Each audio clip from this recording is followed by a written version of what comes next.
What's guys? I'm Jake Montanan. Yeah, been jet skiing hasn't been for the last 10, 12 years. We're here in Port Owen now. Not Port Owen, where are we? East London. It's all the same for me, Morgan Bay. Yeah, so John just messaged me out of the blue. It's actually a funny story because it's called the Rip and Ride. There's a Rip and Ride in Australia that I used to compete in. And I didn't know who Jono was, and I didn't check the number, it wasn't international, but I saw invited to like a Rip and Ride thing, to come and judge.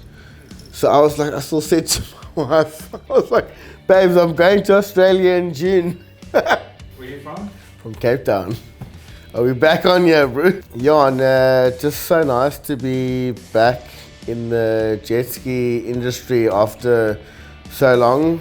I started jet skiing quite young, working for a jet ski rental company. Yeah, so the owner of the jet ski rental company, he bought another stand-up, and I started riding that thing in the afternoons, like after work and stuff, and I absolutely fell in love with it. And then when I was about 20 or so, got my first own jet ski, and I just trained. I watched the Oaks overseas, watched the YouTube videos and all that stuff, and then I was quite confident. I had a surfing background and everything, so I knew how to read waves and everything. And I liked the aspect of the tricks and everything. So I was watching the guys on YouTube, and then went from there to try and practice breaking hoods and breaking everything and breaking bones and all that jazz. I wanted to go overseas, and I messaged one of the guys that was competing, and they helped me with everything to go overseas. Did my first competition.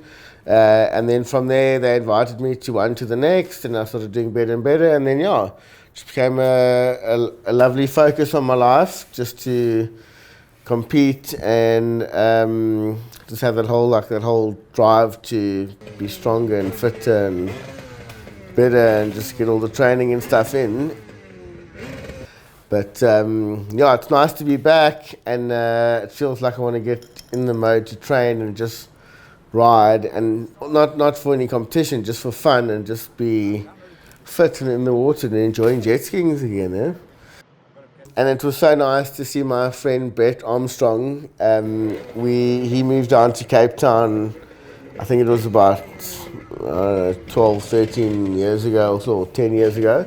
And he was very involved, obviously, in the jet skiing. It was when I was starting. We met in a competition here a little bit further down the coast in PE. It was my first competition, and then he moved down, and we became very close friends, riding together, gymming together. And then we started speaking also about doing the judging for this event together, and just how lucky it would be to check each other. So both of us were in communication, so it was quite nice to spend a weekend with Brett, also just reminisce on some of the old times together, and back and then forward. Okay. Yeah, so Jake is just an amazing guy. He's based in Cape Town. He was on the Pro Tour as well. When I was kind of finishing, he was starting, but we spent about a year in Cape Town together, training at the gym and in the surf, and just going absolutely ballistic as much as we can. I don't know which was more tiring, laughing at each other or actually riding with each other, but it was an absolute blast. And I've seen him over the years from time to time, and for him to be here in my village, close to my village and my region, is an absolute blessing. He also unfortunately had some injuries along the way, and when we get older and when we get more hurt, it sometimes takes quite a bit more to get back involved. And I think even for myself, I haven't been on a stand-up ski for 12 years. I know what it meant to me in my life, and the experiences that I had. And it was the amazing time that I've had and fortunate experiences that I've had. Hard work, of course, at that level, etc. To reunite us both here in this place, and I even jumped on the ski yesterday, and maybe in time you'll see a bit more action than there was before. But it was an absolute blast to just to see him again, and to, for the local guys and the people, should we say, the South African guys who've never met him, and even myself, that we haven't met them, you know, to be able to share some time together and to talk about stuff, you know, to see the craft that we used to ride on, and to actually see us ride, even not that we rode that much, but you know, but to really to experience that and have that gel, to have that relationship build with the new young guys that are coming up and who are just out here to have fun, you know, and it was just amazing, you know, and for Jake as well, he'll tell you, it was an amazing time, because it motivated him and I in ways that we had not forgotten about, but we had kind of put on the back burner.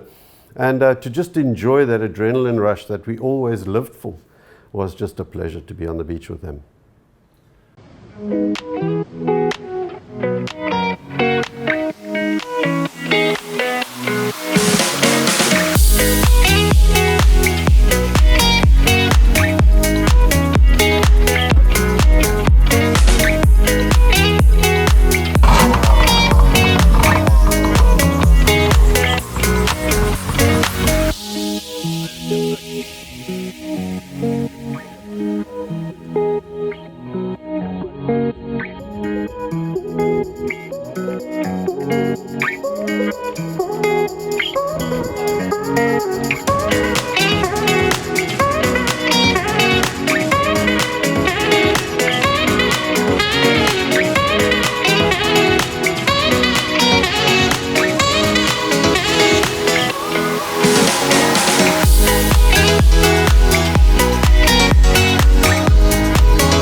Yeah, I won't lie. I mean, there's waves and there's swell, but it was very choppy and messy. The water wasn't so great. But yeah, it was nice. I mean, we had some big swell. I'm sure you're going to see on the footage from the video.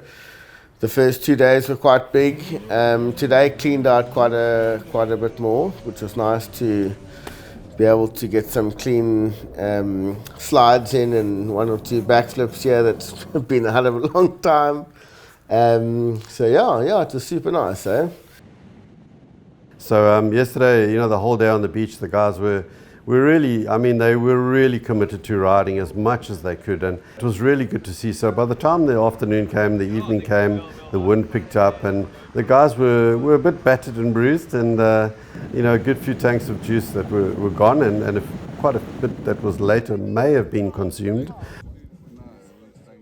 The hotel put on a massive spread of an amazing braai to get the guys together and talk about the day. You know, Jono as the organizer, I mean, the guy is so committed to not only keeping the memory of Chris Brodie alive, which kind of in itself will keep itself alive anyway, But it's so great when you got guys like Jonathan who are so passionate for so long about riding jet skis. And of course, he had an amazing relationship with Chris. So as the organizer of the event, he just goes above and beyond every time. And for sure, last night, you know, to have amazing prizes. I mean, it was insane the amount of prizes there were. I mean, this is not a top pro level event, you know, somewhere in Australia or in the States where we get these kind of prizes. So, you know, to be able to be part of that, handing out and get the guys going, you know, talking about the day, and some guys who you know, really quite new to the sport, you know, and they were taking a pounding out there in those conditions. So all hats off to those guys, because you're the true champs yesterday, you know, those guys that are coming up from the bottom and who really haven't been in those kind of conditions before, and that's how you learn, you know. So it was really great to sort of show respect to them by giving them amazing prizes, which Jono organised with, you know, Lavin and the boys, everybody behind the scenes. So it was truly amazing, and great food and just a joy, you know. Yeah. To have this event in benefit of Chris, for sure. I mean, the whole point of it is to celebrate his life in the surf that he so loved, doing the sport that he so was passionate about as well. So for us to be here in this venue, this world-class venue, sharing these facilities with common interest friends.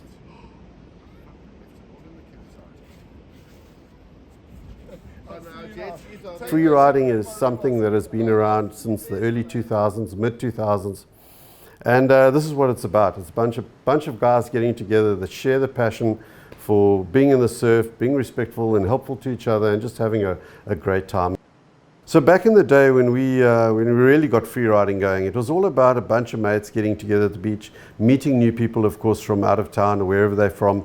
But the whole concept was about anybody, no matter what their level, no matter how expensive or cheap their craft is, no matter how old it is and how ugly it is, if you just come down to the beach, we're just going to have a jewel. And if something happens and somebody breaks, we're all going to just try and help.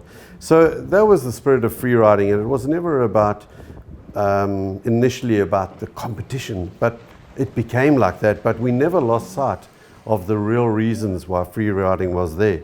And that's about mutually respecting guys on the beach, in the water. If they do an amazing trick and you go afterwards, even if you're competing against them, you know, give them a big shout out on the water, and afterwards you give big hugs and high fives. It's just the spirit of free riding. And free riding is essentially scored in terms of 50% wave riding, so surfing the wave, doing some re-entries, those kind of things, just shredding and the longest rides that you can enjoy. And then the other 50% is obviously aerial maneuvers, whether that is the extremes of backflips, etc., or barrel rolls, or, you know, any other intermediary tricks like no-handers and all those kind of things. So, you know, and essentially we do break it down between, should we say, the more experienced guys and, of course, the guys that are just getting into the sport, or maybe it's even the first time they're in the surf, having been in maybe on lakes or rivers or whatever.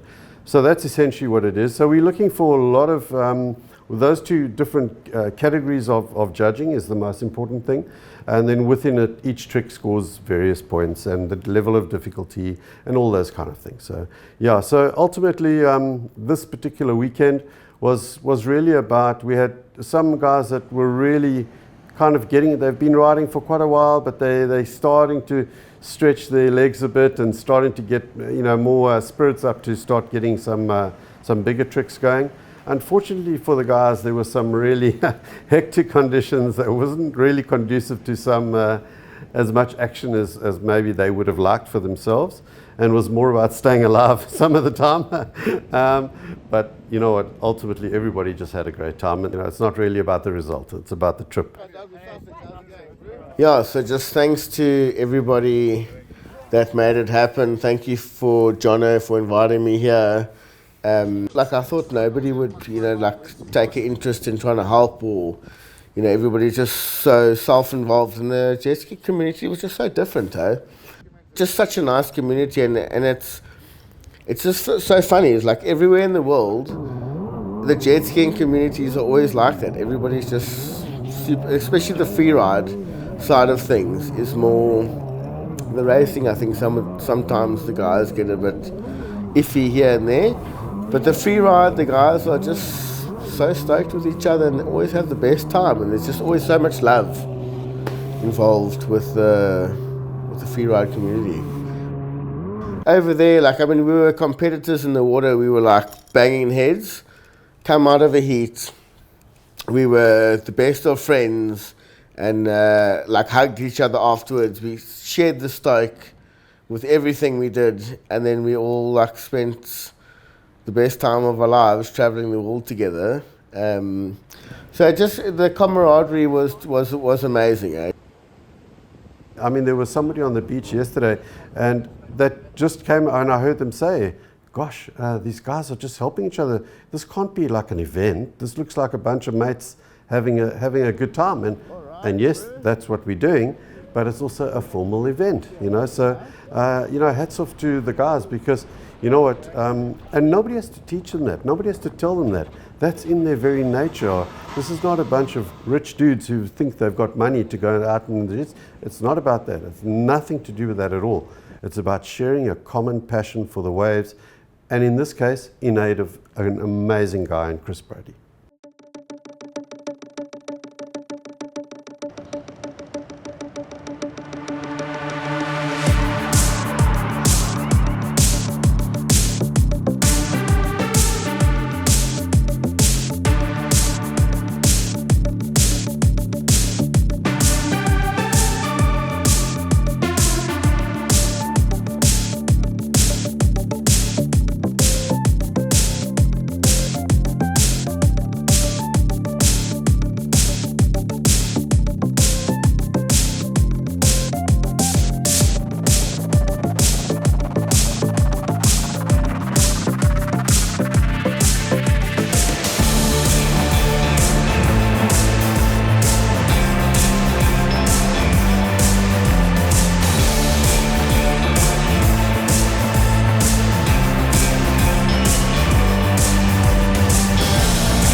That is the evidence.